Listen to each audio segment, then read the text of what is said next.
There is a moment that most women CEOs do not talk about.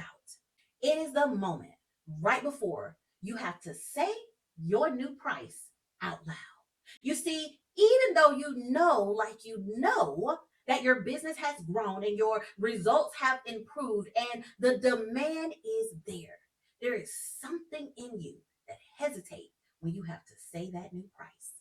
And let me let you in on a little secret. That hesitation is because you have to become someone new. You have to rise to a new level as a CEO so that you can say that price without fear, but you can say it with confidence. So, how do you raise your price? And how do you stay with confidence? And how do you keep your current clients when you know you need to raise your price with them and offer that new price to your new clients? Well, I'm going to tell you how to do all of that and more. Let's talk about it.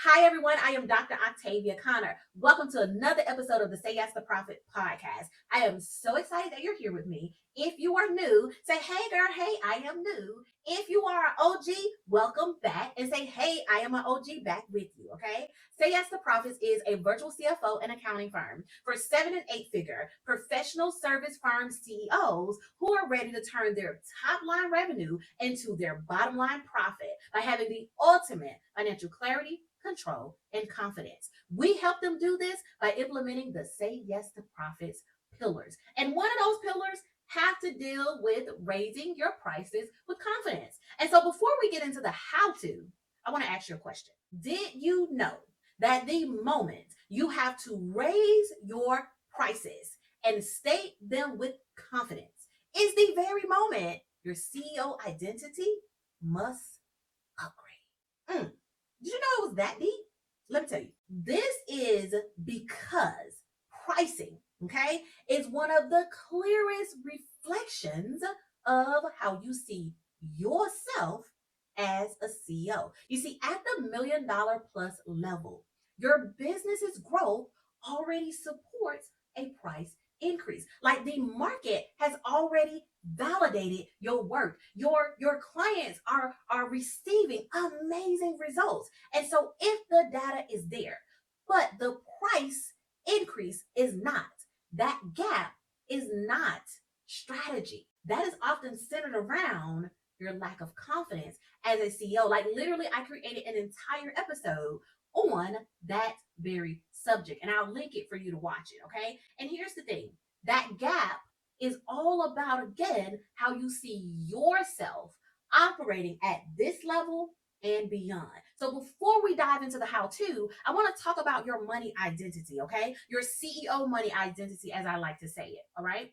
Many women CEOs are still pricing their services from a previous version of themselves. Now, that version was someone who was building, who was proving, who was trying to be chosen.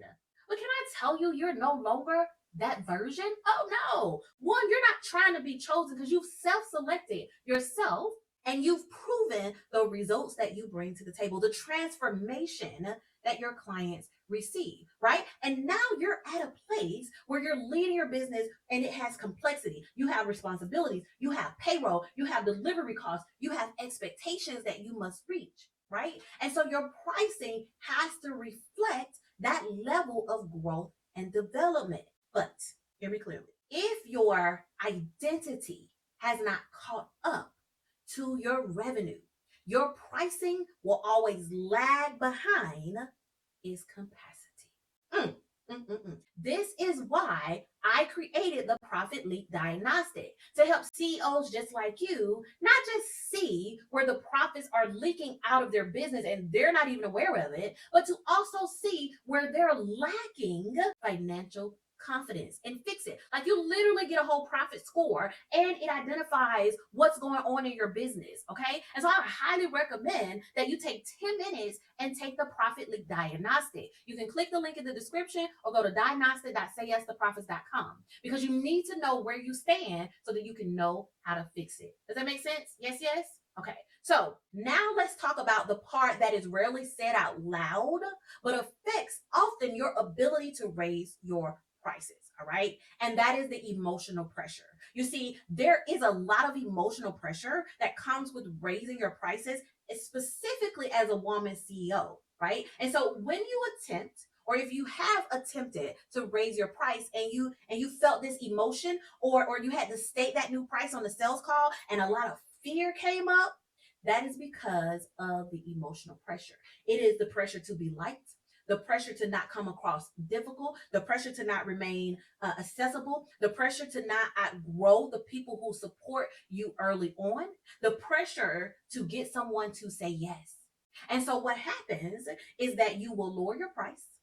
You will immediately offer a discount. You will make concession after concession. You will justify your rates. You will over deliver to compensate. You will stay in a conversation longer than necessary and not know when and how to end it. And you will hesitate when it's time to say that price. All because you are managing how it feels to you more than leading based on the data and the results that you know you bring to the table. And that is all because, hear me clearly, okay? You're trying to grow your business without fully stepping into the level of CEO that the growth demands. And here's the thing, that pressure does not go away just because your business is growing. It actually increases when you don't fix it, right? Because now you have more responsibility. You're not just responsible for you, you're responsible for your team, your clients, your operation, and the financial stability of the overall company. And so when you avoid raising your prices, you're not protecting your clients, you're not protecting yourself, you're placing pressure on your business unnecessary. You are compressing your margins, you are limiting your ability to hire, to invest, and to operate from a place of financial stability. You're limiting your ability to scale. And over time, hear me clearly, those decisions will show up and feel like stress and inconsistencies and money leaks and cash flow problems and frustrations, even though revenue may be coming in. Have you ever felt this? Yes, yes. And so the real question here is, are you going to continue making pricing decisions based on how you feel? Or are you going to use the data? Are you going to rise up like a CEO and state your price with confidence? Which one are you going to do? Let me know in the comments. Okay. Now, let me address a quick fear. Okay. And then we'll dive into the how to. So this is often a question that sits in the back of your mind, because I've seen this with a lot of our CFO clients when I tell them raise your price. And here's the thing. They will have this question. I'm going to address it. They will have the fear, but still raise their prices because we're kind of holding them accountable and gently pushing them to raise their price. And then they'll offer it and get several people to sign up and be like, I did it. Yeah, because it was already in you. You just had to have a CFO to push you and to show you why this price makes sense. And then it was confirmed when you offered it, stated with confidence, and someone said yes, yes, and yes. All right. Okay. So I wanted to talk about that first before I talk about the question that may be sitting in the back of your head. And so the question may be, if I raise my prices, will I lose clients? And here's the God honest truth.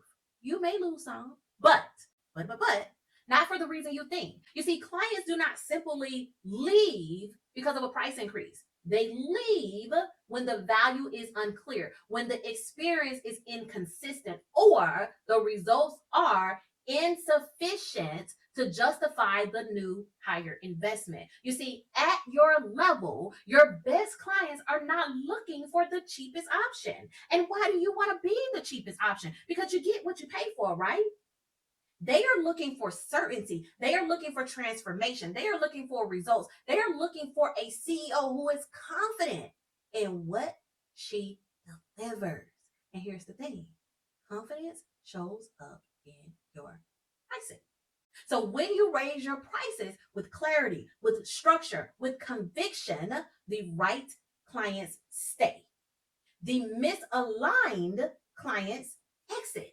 And when the misaligned clients leave, that is not a loss. That is open space for the right profitable clients to come.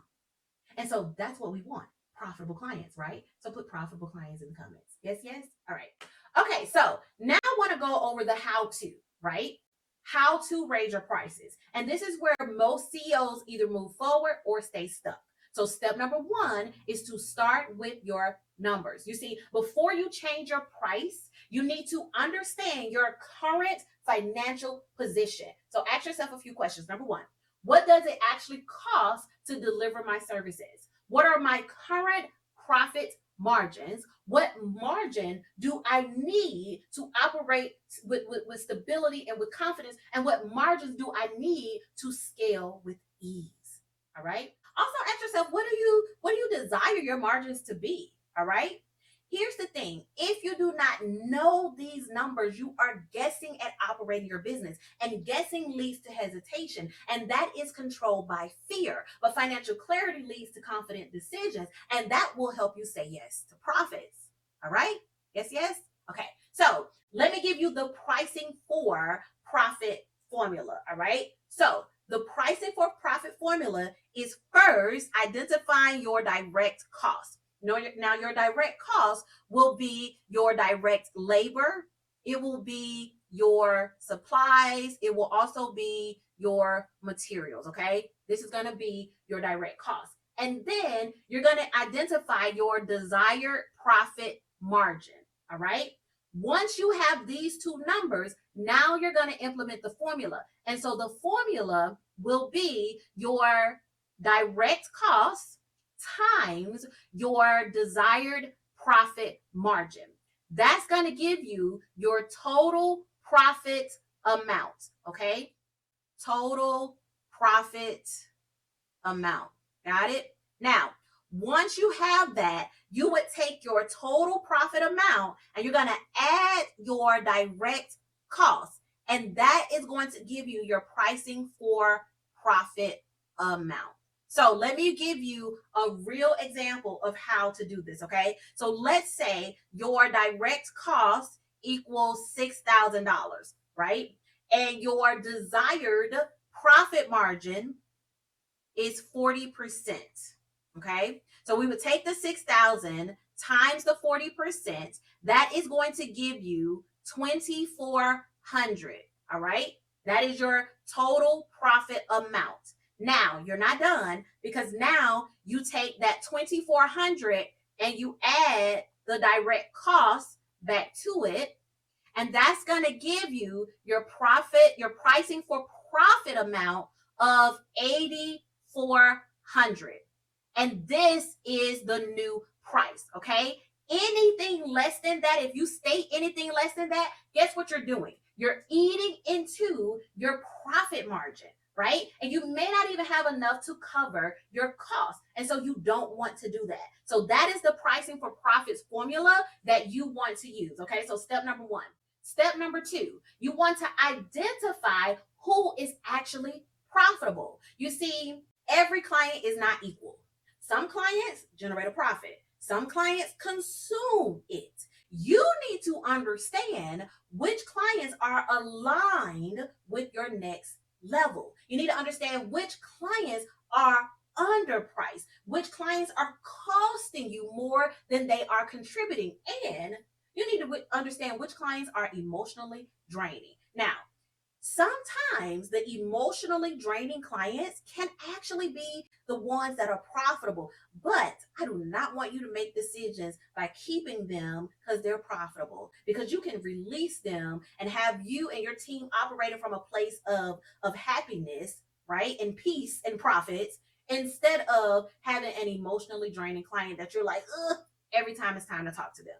All right. But you need to get clear on who they are, right? Because raising your prices without evaluating your current client base will create friction.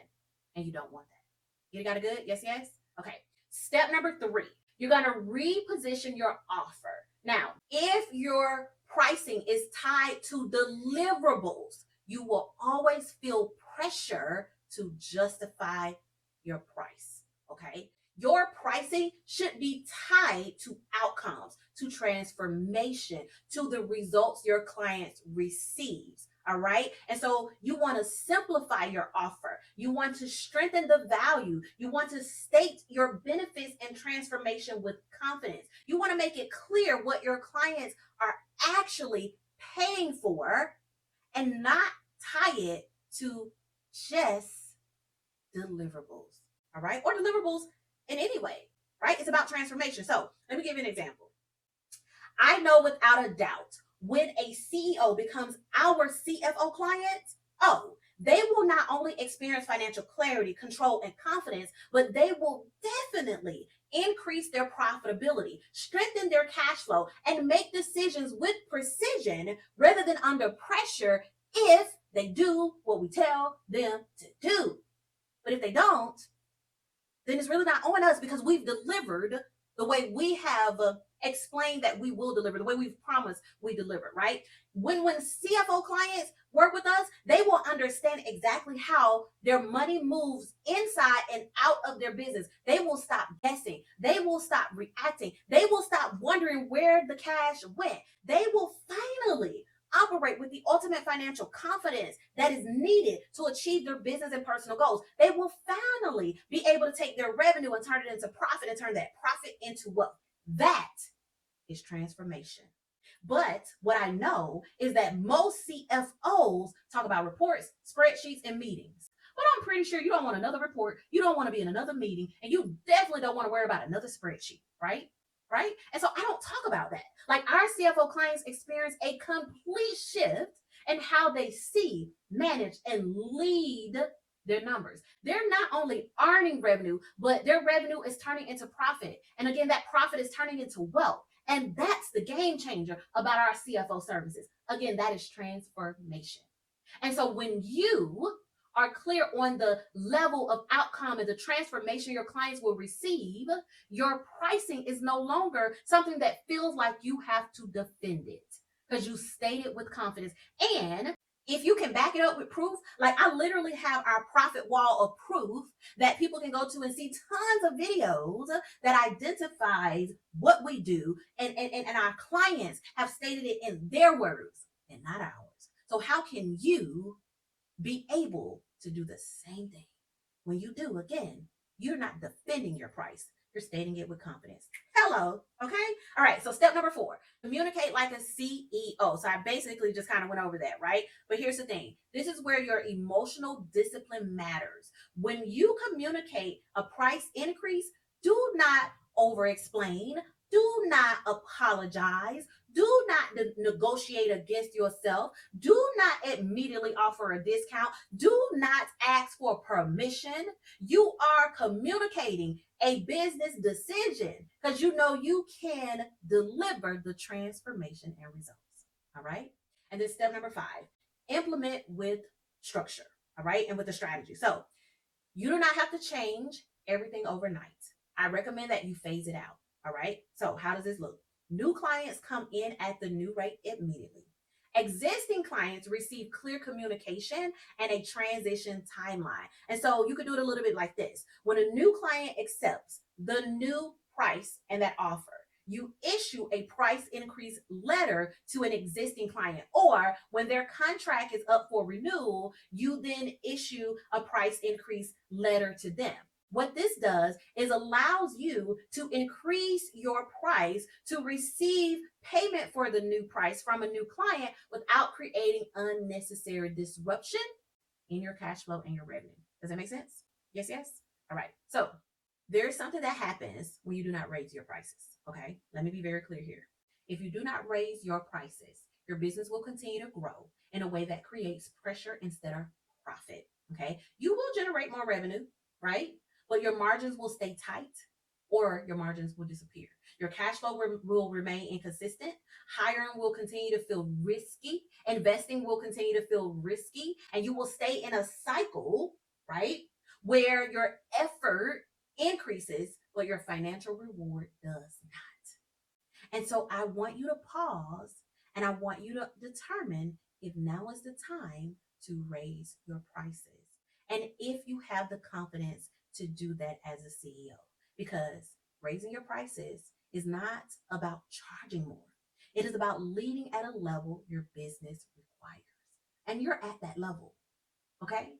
And once you fix it, once your identity is clear, once the structure is in place, once your pricing is aligned, that is when your revenue finally turns into real profit. And this is why I created the Profit Leak Diagnostic, to help you identify where your business is losing money, to help you identify whether it is in the pricing, the cost structure, the cash flow, your whatever it is in, right? The Profit Leak Diagnostic will help you uncover it immediately. And so take 10 minutes to take this test so you can fix what's going on in your business right now. Go to diagnostic.sayyesToProfits.com. Okay? All right. So if this episode has been helpful, be sure to give us a great review no matter where you're listening or watching. Make sure you share it, like, subscribe, follow, all that good stuff, and come back again and again. Okay? This is Dr. Octavia Conner. Thank you for tuning in to another episode. And until we speak, say yes to profits.